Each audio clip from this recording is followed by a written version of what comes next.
ඉතින් අද ගත්තා අලුත් බ්‍රෙක්ෆාස්ට් එකක්, අමුතු විදිහේ බ්‍රෙක්ෆාස්ට් එකක්, මසාලා ටී එකක්. ඊට පස්සේ මේ වගේ නම නම් දන්නේ නැහැ. මොනවද එක වර්ග මෙතන මේ තියෙන පොඩි ෂොප් එකකින් ගත්තේ.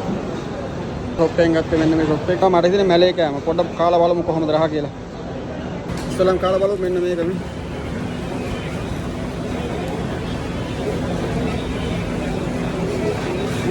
ඇතුලේ නිකන් අර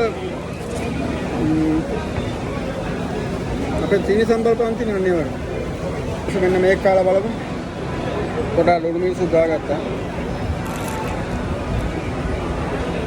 හොඳයි.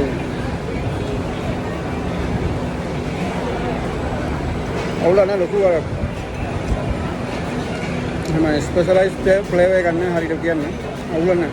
රහයි ක්‍රිස්පි. මෙන්න මේක ලුණු වඩයක් වගේ. නේ? හාල් මැස්සෙන්. කාලා බලමු. මේකට හැන්දක් දුන්නා මේ. එක අතකින් ෆෝන් එක අල්ලගෙන ඉන්න හැන්දෙන් කන්න බෑ. ඒක ලහරි අමුතු රහක් වෙනවා.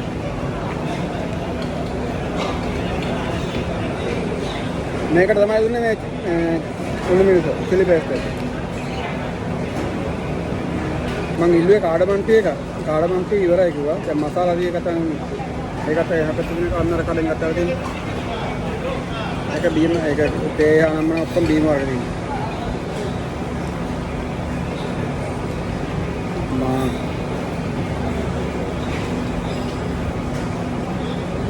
සුපිරි. ඔන්න පුළුවන් දීගෙන යන්න පුළුවන්. එහෙනම් channel එක subscribe කරලා සෙට් කරන්න. ඒ ගණන් කියන්න බැරිනවනේ. මේ තුනට ෂෝටිස් තුනට උනා එකක් 1.20යි 3.60ක් වුණා සිංගප්පූරු වල. මසාලා ටී එකට 1.40යි 235න් වැඩි කරලා බලන්න.